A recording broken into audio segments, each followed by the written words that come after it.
Hello, I'm Stuart. Before we start, we want to share that this video uses AI for graphics and voice, but all the information is manually researched by our team. Here in the video, we will share the details for the Monster Hunter Wilds error code EW_30D43. The error reads, "Unable to join lobby." As per our research, the error mainly appears when players try to join a lobby, especially after a recent update. It seems to affect PC users the most, but others have reported it too. According to our research, the error is likely caused by server issues. This could be due to maintenance, outages, or high traffic on the servers. The first thing we recommend is to shut down your device and router completely. Simply disconnect them from the power source, then wait for around 5 minutes, then restart them. After everything is back on, try joining the lobby again and check if the error still comes.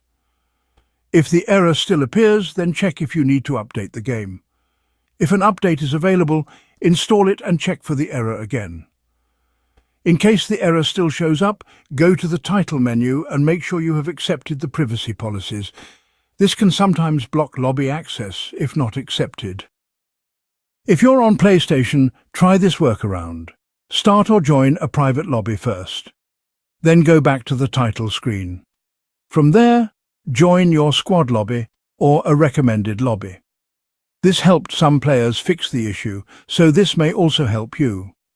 If the error is still coming, try connecting your device to a different Wi-Fi network or a mobile hotspot, and see if the error still comes.